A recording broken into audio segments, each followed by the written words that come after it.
사함의 권세에서 건져내사 그의 사랑의 아들의 나라로 옮기셨으니 그 아들 안에서 우리가 속량 곧 죄사함을 얻었도다.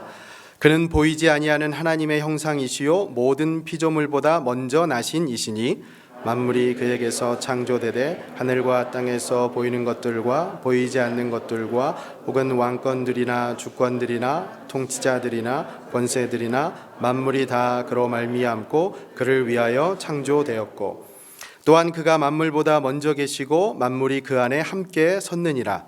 그는 몸인 교회의 머리시라. 그가 근본이시요 죽은 자들 가운데서 먼저 나신 이시니 이는 친히 만물의 으뜸이 되려 하심이요 아버지께서는 모든 충만으로 예수 안에 거하게 하시고 그의 십자가의 피로 화평을 이루사 만물 곧 땅에 있는 것들이나 하늘에 있는 것들이 그로 말미암아 자기와 화목되게 하기를 기뻐하심이라.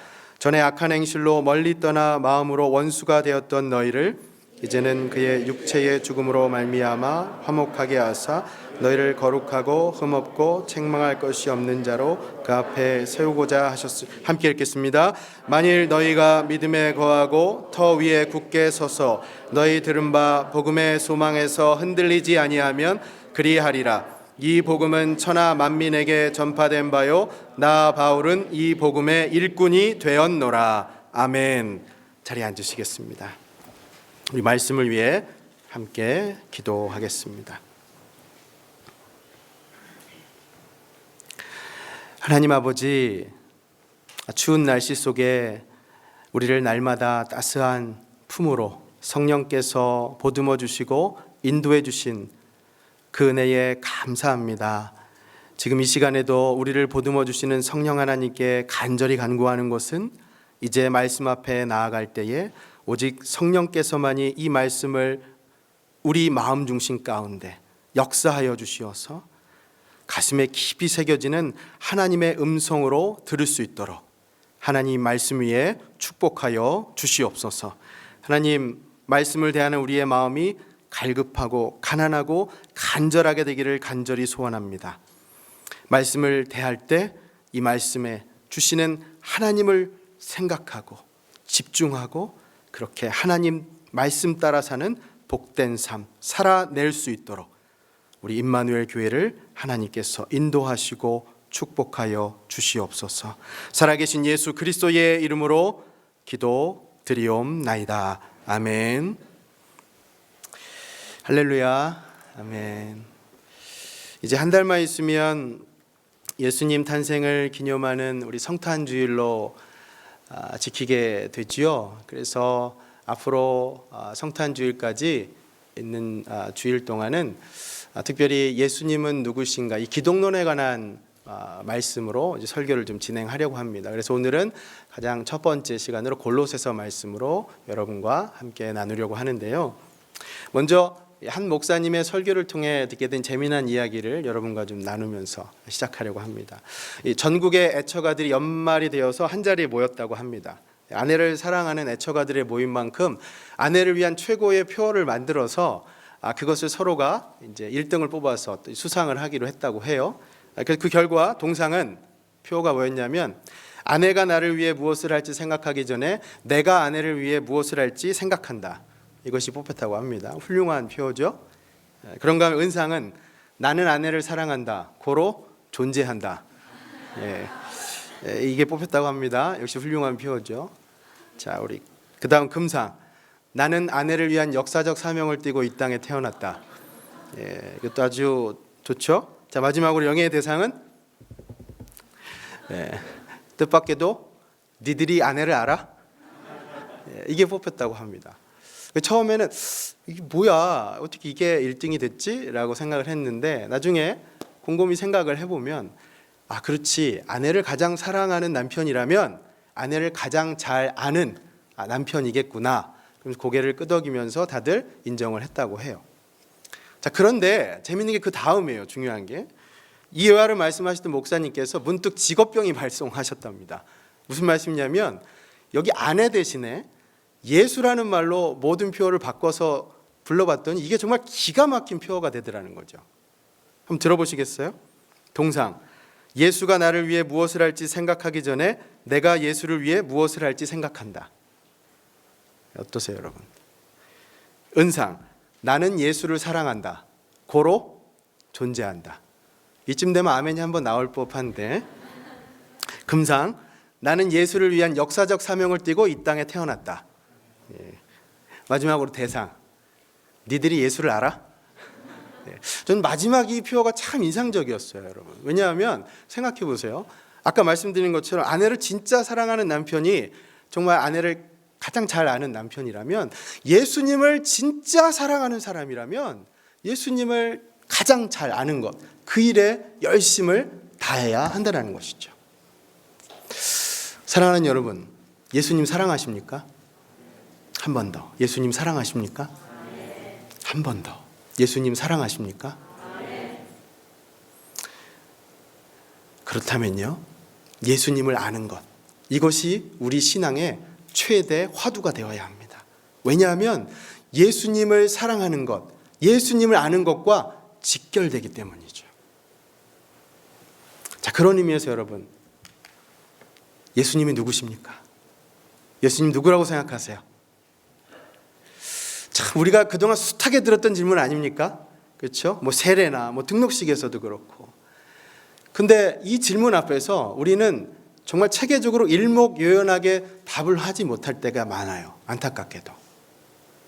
자, 그런데 오늘 본문 골로새서 1장 말씀은 바로 예수님은 누구신가? Who is Jesus라고 하는 이 질문에 대한 답을 아주 간단 명료하게 잘 정리해서 알려주고 있는 말씀입니다. 기독론의 그 정수, 그 핵심들을 잘 뽑아서 정리한 말씀이라고 할 수가 있어요.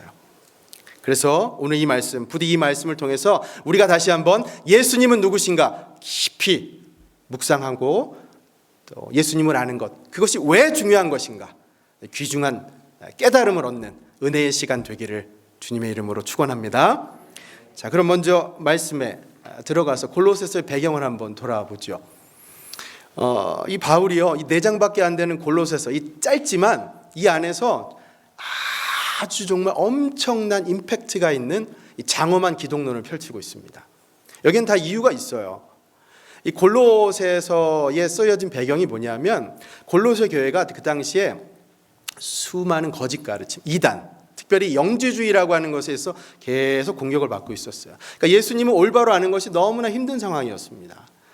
그러니까 바울이 골로새 성도들을 보았을 때 그들이 예수님을 똑바로 아는 것을 너무나 바랬는데 그렇지 못하니까 이거 위험하다 생각을 해서 이 골로새서를 쓴 거예요.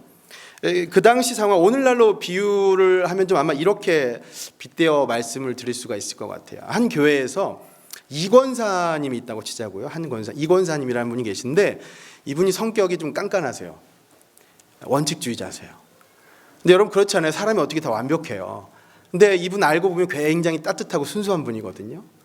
근데 이 이권사님을 대하던 이제 그 교회 김집사님이라는 분이 계셨는데, 이권사님한테 그 깐깐함에 시험을 당하고 실망하셨어요. 그러다 보니까 이 이권사님에 대해서 여기저기 다니면서 소문을 내는 거예요. 만방. 그분 못돼, 안 되겠다 이러면서. 자, 여러분 이런 상황을 한번 생각해 보세요. 물론 그 이권사님께서 성격이 깐깐한 건 맞지만, 그렇죠? 하지만 그 깐깐한 사실이 이분이 전반적으로 모든 것이 다 아무것도 아니다, 이분 정말 아무것도 안 된다, 마치 진실인 양 그렇게 얘기하면 이거 왜곡된 거잖아요. 그렇죠? 이 골로새 교회의 상황이 비슷했다라는 겁니다. 무슨 말씀이냐면, 복음이라는 진리, 처음에 그 가르침을 대하는 이 거짓 교사들이 자기들한테 마음에 안 든 게 있어요. 근데 그걸 부풀리기 시작하는 겁니다. 이거 안 된다, 이게 전체가 다 말이 안 된다, 이러면서 마치 그것이 진실이냐, 오히려 진실을 왜곡하는 상황으로 가게 됐다는 거죠. 그러니 바울이 그 소식을 듣고 어땠겠습니까? 가만히 있을 수가 없죠. 칼을 빼들었습니다. 그래서 쓴 게 바로 골로새서입니다. 아셨죠, 여러분? 그러다 보니까 이 골로새서가 이 서신서 전체 내내 복음의 진리, 그 기독론이 쫙 펼쳐져 있습니다. 이런 배경을 가지고 우리 말씀을 한번 들어가면 좋겠습니다. 이제 바울이 강론한 그 기독론, 그 핵심, 예수님이 누구신가, 크게 4가지로 하나씩 살펴보려고 합니다. 첫 번째, 예수님은 누구신가? 바울은 예수님께서 우리의 구원자가 되신다고 말씀합니다. 여러분 한번 따라해 주시겠어요? 예수님은 구원자이십니다. 아멘. 예, 우리 13절 14절을 한번 같이 봉독을 해보죠. 13, 14절 시작. 그가 우리를 흑암의 권세에서 건져내사 그의 사랑의 아들의 나라로 옮기셨으니 그 아들 안에서 아멘. 여기서 속량이란 말 참 많이 들으셨죠, 여러분? 영어로 redemption 아닙니까? 그렇죠? 대가를 지불한 거, 죄사함. 그 대가를 지불하셔서 우리가 이제 죄인이 아니다. 그렇죠? 여기 건져내다라는 말이 있잖아요, 동사. 이 구약에서부터 쭉 보면 이 건져내다라는 말은 항상 구원, 구조라는 말과 연관이 되어 있습니다. 여러분 구조라는 말 아시잖아요. 구원하고 구조라고 하는 말 비교해 보면 어느 게 더 긴급한 것 같으세요? 구조. 이거 긴박한 상황이잖아요. 그렇죠? 그래서 건져내다라는 게 우리가 생각할 때 그냥 구원이라고 하면 이제 너무 많이 듣다 보니까 이게 오히려 이게 아무것도 아닌 것처럼 생각이 되는데, 여러분 구조라고 한번 생각해 보세요. 물에서 건져낸다. 예수님께서 그 긴박한 상황에서 우리를 구원해내신 겁니다. 이해가 되세요? 그 모세라고 하는 말도 여러분 무슨 뜻입니까? 물에서 건져내다라는 뜻이잖아요. 이 구조. 그렇죠? 또 여기 옮기다라는 말이 있죠. 이게 헬라어로 메테스테센이라고 하는데 이게 뭐냐면 이주 이민하고 관련된 용어입니다. 그러니까 그러니까 바울은 흥미롭게도 우리가 구원받았다는 걸 이사하고 연관해서 설명을 한 거예요. 우리 여러분 한국에서 미국으로 이렇게 이사 오실 때 그때 생각해 보면 되는 거예요. 흑암의 나라에서 지금 어떤 나라로요? 하나님의 사랑의 아들의 나라로. 다시 말하면 하나님 나라로 그렇게 이사시켰다고 하는 걸, 그 구원의 개념을 그렇게 지금 설명하고 있는 거죠. 이해가 되시죠? 예. 그래서 예수님께서는 우리의 구원자가 되신다라고 이 말씀 속에서 우리가 발견할 수가 있는 거죠. 아프리카에 한 청년이 있었답니다. 이 청년의 큰 평생 소원이 뭐였냐면 배를 하나 만들어서 강을 유유히 저으면서 그렇게 즐겁게 다니는 거였답니다. 어느 날 밀림에서 쓰러진 큰 통나무를 보고 이때다 싶어서 정말 몇 달이 돼서 정성껏 땀을 쏟으면서 아름다운 통나무 배를 하나 만들었대요. 그리고 나서는 그 배를 이제 강을 타고 다니면서 정말 자신이 만든 걸작품 아닙니까? 그렇죠? 그 작품을 보면서 너무나 기분 좋게 그렇게 즐거운 시간을 보냈는데, 하루는 이제 자기 집 앞에 매달아 놓은 이 배, 그날 밤에 폭풍우가 쳐서 그날 다음 날 가보니까 배가 없어져 버렸대요. 그러니까 어떻게 했겠어요? 자신이 만든 이 걸작 포기할 수 없잖아요. 그 애정, 사랑 때문에 찾아 나섰습니다. 강을 따라 하루로 쭉쭉쭉 가다 보니까 결국에는 찾았어요. 근데 어느 집 앞에 그 배가 매달려 있는 걸 보고서는 이제 내 거다 달라고 했더니 그 주인이 뭐라고 했냐면 말이 통하질 않아요. 그러니까 흥정을 했어요. 어떻게든 가져가고 싶어서 포기하지 않고 그래서 팔아라 이렇게 얘기를 했죠. 그랬더니 이 주인이 비싼 값을 불렀어요. 그냥 싸게는 못 팔겠다고. 근데 어떻게 했냐? 포기할 수 없으니까 결국엔 비싼 대가를 지불하고서라도 그 배를 다시금 찾아서 갔어요. 그래서 강을 노를 저으면서 가면서 이 배에게, 청년이 이렇게 혼자 속삭였다고 해요. 배야 너는 내 거다. 내가 너를 다시 더 비싼 값을 주고 샀으니까 이제는 정말 2배로 내 거다. 이렇게 얘기를 하면서 갔다고 해요. 여러분 이 고백 어디서 많이 들어본 것 같지 않습니까? 이 청년의 고백. 누구의 고백입니까? 예수님의 고백이시잖아요. 자기가 만들었는데 그 걸작품을 잃어버린 걸 다시 찾기 위해서 비싼 대가를 치르고 속량하시고, 그래서 다시 가면서 너는 내 것이다라고 그렇게 말씀하신 게 바로 우리 주님 아십니다. 이사야 43장 1절 이렇게 말씀합니다. 야곱아 너를 창조하신 여호와께서 지금 말씀하시느니라. 이스라엘아 너를 지으신 이가 말씀하시느니라. 너는 두려워하지 말라. 내가 너를 구속하였고 내가 너를 지명하여 불렀나니 너는 내 것이라. 아멘. 여러분들을 향한 이 하나님의 이 고백, 너는 내 것이라, 예수 그리스도 이 선포를 여러분 믿으십니까? 네, 아멘. 예수님이 우리의 구원자가 되십니다. 잊지 마십시오. 우리 이젠 더 이상 흑암의 권세에서 방황하는 자들이 아니라 빛 가운데 빛의 자녀로 살아가는, 그렇죠, 하나님의 사랑의 아들의 나라에서 하나님의 아들 딸로 살아가는 그 귀한 백성 되신 걸 항상 잊지 마시고 그렇게 살아가시는 여러분과 제가 되시길 주님의 이름으로 축원합니다. 아멘. 자, 이게 첫 번째였습니다. 두 번째, 예수님은 누구신가? 바울은 또 가르칩니다. 예수님은 우리의 창조주가 되신다고요. 자, 한번 따라해 주시겠어요? 예수님은 창조주이십니다. 우리 이번에는 15, 16, 17절 세 절의 말씀 우리 같이 한번 또 봉독하죠. 15절부터 시작. 그는 보이지 아니하는 하나님의 형상이시요 모든 피조물보다 먼저 나신 이시니 만물이 그에게서 창조되되 하늘과 땅에서 보이는 것들과 보이지 않는 것들과 혹은 왕권들이나 주권들이나 통치자들이나 권세들이나 만물이 다 그로 말미암고 그를 위하여 창조되었고 또한 그가 만물보다 먼저 계시고 만물이 그 안에 함께 섰느니라. 아멘. 여러분, 여기 보시면 하나님의 형상이라는 말이 나오는데 우리 인간이, 사람이 하나님의 형상으로 창조되었습니다. 맞습니까? 그럼에도 불구하고 하나님의 형상으로 창조되었음에도 불구하고 하나님 형상 자체가 아닌데 형상을 따라 창조되었음에도 불구하고 하나님께서는 우리에게 다른 모든 피조물을 다스리는 권세를 주셨죠. 근데 예수님 지금 보세요. 예수님은 하나님의 형상 그 자체라고 말씀하고 계십니다. 그러니 여러분, 예수님께서 얼마나 놀라운 권세를 갖고 계실까요? 그렇죠? 여러분, 여기 이 말씀, 저희가 지금 방금 봉독한 이 말씀이요, 그 유명한 링컨의 게티스버그의 그 연설로 패러디하면 아주 쉽게 이해가 될 수 있습니다. 여러분, 게티스버그 연설 잘 아시죠? 펜실베니아주에 있는 게티스버그에서 링컨이 남북전쟁 때 했던 연설 아닙니까? 그 유명한 세 가지, 뭐죠? 국민을 위한 정부라고 했잖아요. 왜 모르는 척 하세요, 다들? 네? Of the people, by the people, for the people. 자, 그걸 여기 말씀에 그대로 적용을 하면 어떻게 되는지 아세요? 만물이 예수님의 것이고 예수님에 의해 창조되었고 예수님을 위해서 창조되었다는 겁니다. Of the Christ, by the Christ, for the Christ. 만물이 그렇게 창조되었다라는 것이죠. 그렇습니다, 여러분. 예수님께서는요, 모든 만물의 주인이시고 중심이십니다.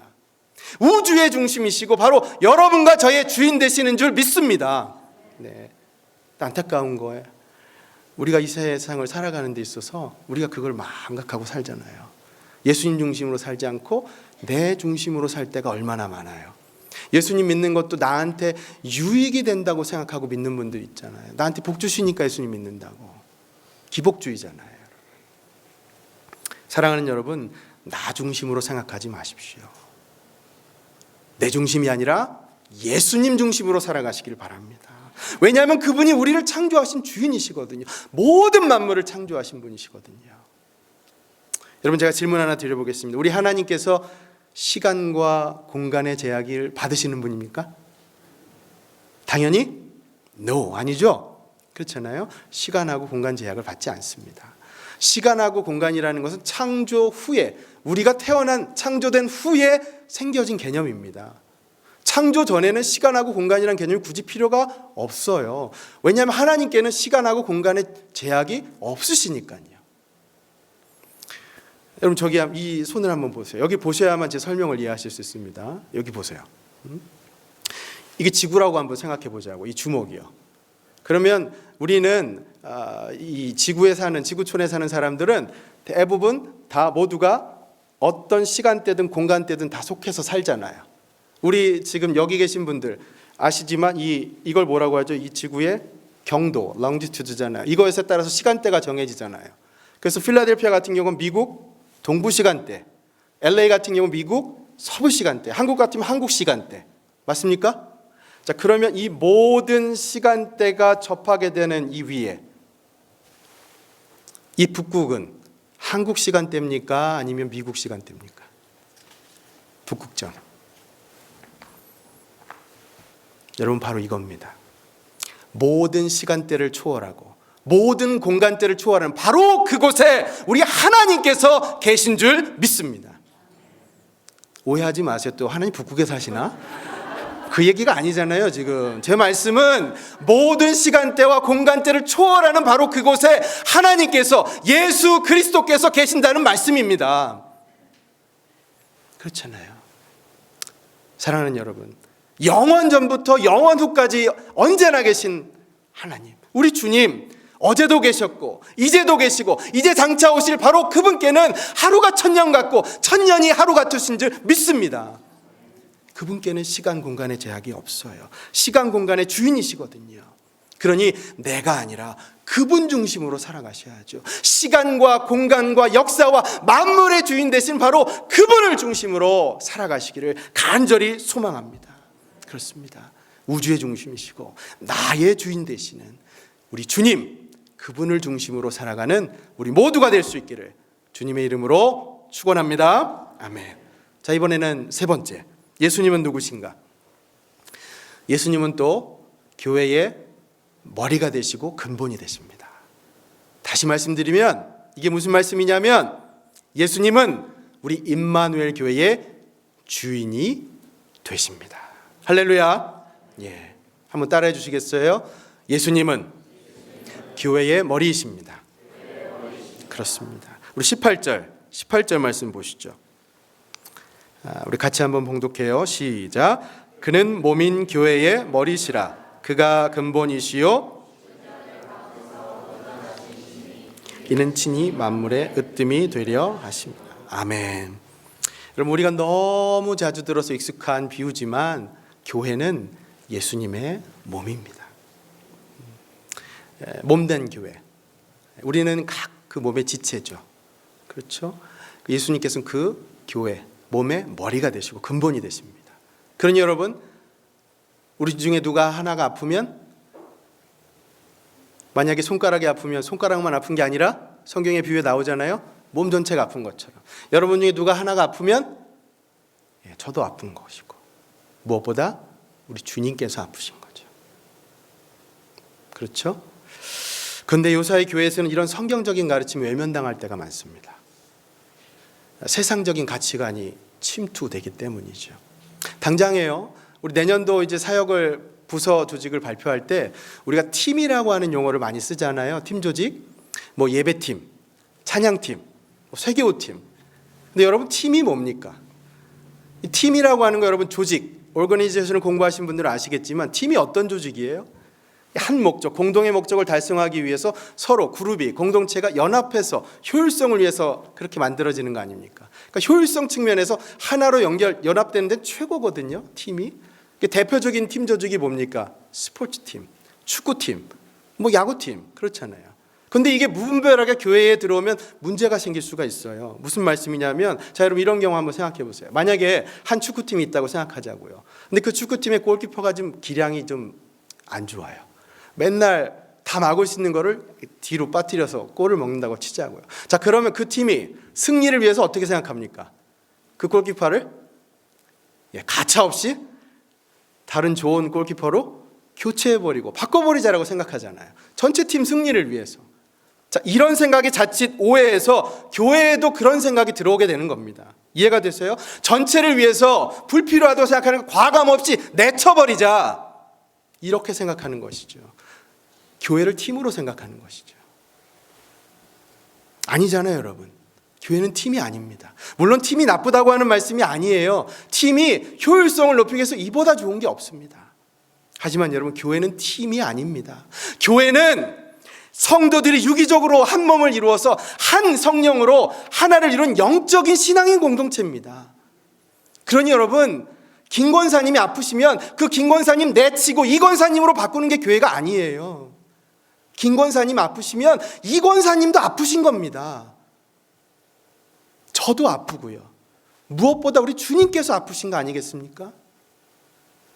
에베소서 4장 4절 5절 6절 이렇게 말씀합니다. 몸이 하나요 성령도 한 분이시니 이와 같이 너희가 부르심의 한 소망 안에서 부르심을 받았느니라. 주도 한 분이시요 믿음도 하나요 세례도 하나요 하나님도 한 분이시니 곧 만유의 아버지시라. 아멘.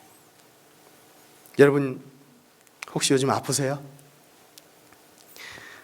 육신의 아픔뿐만 아니라 혹시나 누군가에게 무언가에 마음의 상처받아서 아프신 분 계세요? 그럼 저도 아픕니다. 목사도, 장로도, 권사도, 집사도 모든 성도들은 교회의 각 지체이기 때문이죠. 무엇보다도 예수님께서 아프십니다. 예수님은 교회의 머리이시거든요. 그러니 여러분 혼자 슬퍼하지 마십시오. 혼자 기뻐하지 마십시오. 우리는 하나의 몸으로서 머리 대신 예수 그리스도를 중심으로 연합된 신앙 공동체 잊지 마십시오. 부디 교회의 머리 대신 우리 예수님 중심으로 우리 임마누엘 교회가 이제 서로 돌보고 격려하고 위로하는 그 은혜 공동체 되기를 주님께서 그 은혜 주시기를 주님의 이름으로 축원합니다. 아멘. 자, 마지막으로 네 번째, 예수님은 누구신가? 예수님은 피스메이커십니다. 화평을 중재하시는 분이에요. 이번에도 한번 따라해 주시겠습니까? 예수님은 피스메이커십니다. 예, 우리 이번에는 20절, 21절, 22절 우리 세 절의 말씀 20절부터요 같이 한번 읽겠습니다. 시작. 그의 십자가의 피로 화평을 이루사 만물 곧 땅에 있는 것들이나 하늘에 있는 것들이 그로 말미암아 자기와 화목하게 되기를 기뻐하심이라. 전에 악한 행실로 멀리 떠나 마음으로 원수가 되었던 너희를 이제는 그의 육체의 죽음으로 말미암아 화목하게 하사 너희를 거룩하고 흠없고 책망할 것이 없는 자로 그 앞에 세우고자 하셨으니. 아멘. 상식 퀴즈인데 한번 드려봐야겠네요. 매년 10월이 되면 노르웨이에서 한 상을 발표합니다. 이 상이 뭘까요? 역시 대단하시네요. 제가 혹시나 해서 힌트를 더 준비했는데, 근데 기왕에 준비했으니까 이 상은 한 사람의 이름을 따서 진 건데요. 그 어디냐면 그 나라가 스웨덴의 한 기업을 운영하면서 발명가 이름을 땄죠. 그 발명은 유명한 발명 뭐죠? 다이너마이트. 무슨 상이죠? 노벨상. 여러분 다 아시잖아요. 그렇죠? 가장 아마 오늘날 전 세계에서 가장 권위가 있는 상 아니겠습니까? 그 가운데 노벨 평화상이라는 게 있잖아요. 여러분 그동안 노벨 평화상을 받아온 사람들 그 면면을 보면 정말 이거 아무나 받을 수 있는 상이 아닙니다. 그렇죠? 전 세계의 지구촌의 평화를 위해 이바지한 사람들에게만 줄 수 있는 거잖아요. 그 면면 한번 여러분 다 아시겠지만 어떤 사람들이 있냐면 마틴 루터 킹 목사님, 테레사 수녀님, 넬슨 만델라 대통령, 오바마 대통령도 있고 한국으로 따지면 김대중 대통령도 계시고 정말 수많은 이 땅에 이 지구촌의 평화를 위해서 공로 인정받아서 주는 상이 바로 노벨 평화상이잖아요. 그런데 여러분 생각해 보세요. 이렇게 전 세계의 평화의 기회에 공로한 상이라면 우리 예수님만한 분이 또 있을까요? 아마 예수님께서는 노벨 평화상을 받아도 수백만 개를 받아도 모자르지 않으실까요? 하나님이신 분이 하나님과 우리 인간 사이에 화목제물로 오셔서 화평과 평화를 허락하시고 이제 우리 사이도 평화롭게 살 수 있도록 십자가의 보혈을 통해서 그 모든 것을 만들어 놓으신 분, 그 어떤 상이 우리 예수님의 그 공로를 인정할 수가 있겠습니까? 우리 예수님은요 최고의 피스메이커십니다. 평화의 중재자시죠. 그분으로 인해서 여러분과 제가 하나님과 원수된 우리의 과거의 모습이 아니라 이제는 하나님의 자녀로서 하나님의 은혜의 보좌 앞에 담대히 나아가게 된 줄 믿습니다. 그렇습니다, 여러분. 참 대단한 공로이시죠. 그런데요, 안타까운 것이 우리 살다 보면 성도들 간에 분쟁이 나서 싸울 때가 참 많아요. 흔한 말로 세상 사람들은 좀 분노하게 되면 서로 안 좋은 감정 생기면 한바탕 싸우고 그냥 풀리거든요. 근데 교회 안에 성도님들께서는 우리 크리스찬들 여러분 겪어보셔서 아시겠지만 마음속에 분노가 쌓이잖아요. 미움이 쌓이면 그게 오히려 더 단단한 스트롱홀드가 돼가지고 견고한 진이 돼가지고 아무도 거길 침범하지 못하도록 되는 경우가 더 많아요. 원망까지 하게 되죠. 하지만 여러분 이 형제 간의 다툼, 그토록 완고한 우리 마음의 빗장까지도 해결할 방법이 있습니다. 그게 뭔가요? 오늘 본문을 보십시오. 예수 그리스도의 십자가 보혈입니다, 여러분. 왜냐하면 그 십자가의 피를 통해서 하나님과 우리가 화목됐을 뿐만 아니라 이제 우리 서로도 화목할 수 있는 길이 열렸기 때문입니다. 여러분, 예수님 십자가를 보며 묵상하십시오. 그러면 화목하지 못할 것이 없습니다. 사랑하는 여러분, 예수님께서 우리의 중재자, 피스메이커가 되십니다. 여러분, 이것을 잊지 마시고 부디 우리 임마누엘 교회도 이제 예수님의 피값으로 세운 교회임을 잊지 마시고 누가 와도, 누가 돌아와도, 누굴 봐도 서로 용서하시고 화해하시고 용납하시고 관용하시고 예수님께서 베풀어 주신 이 화평과 평강을 온전히 누리시는 우리 모두가 될 수 있기를 주님의 이름으로 축원합니다.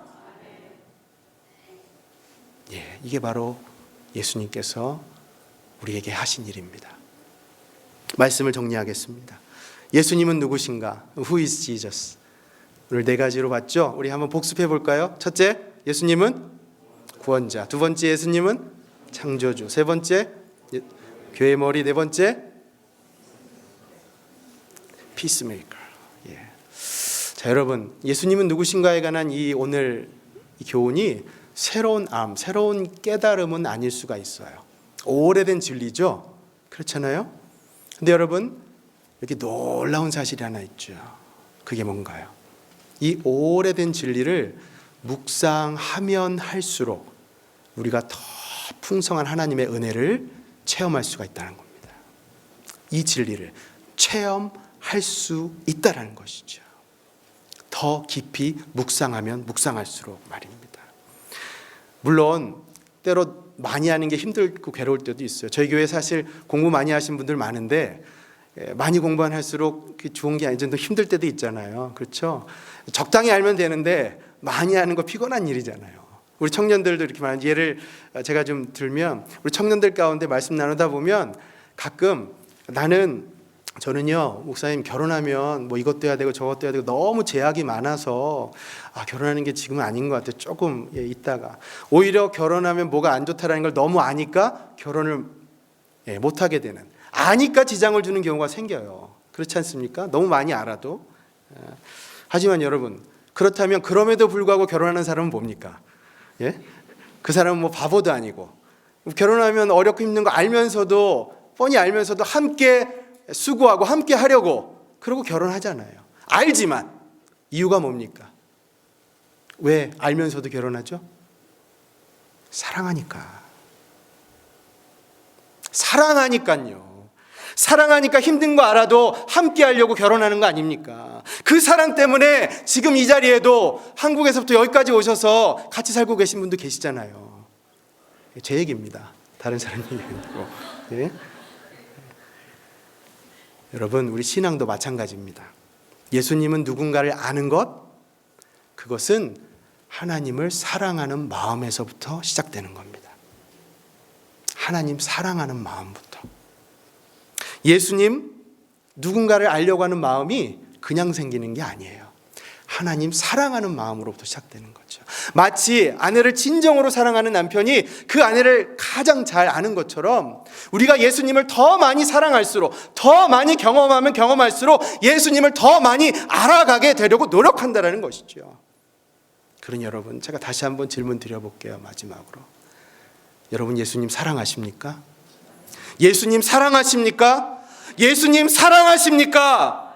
아멘.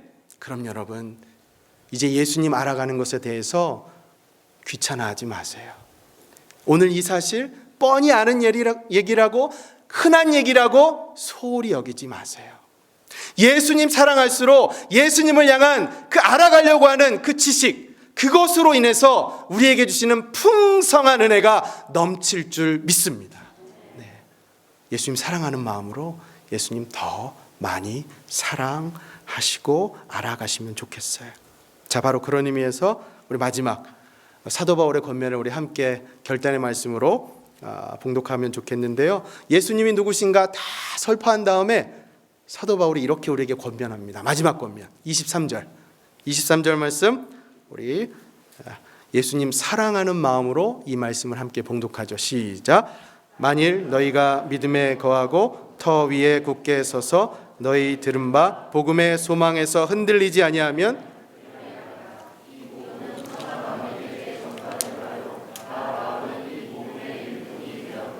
아멘. 여러분 지금 바울이 권면하죠. 예수님이 누구신가 그것을 들었으면 그 들은 바, 예수님이 누구신가라고 하는 그 들은 바 복음의 소망 위에 굳게 서서 결코 흔들리지 말라고 말씀합니다.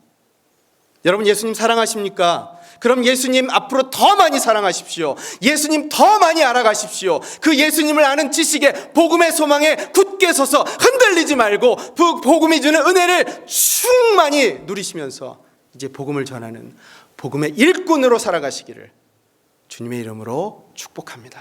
아멘.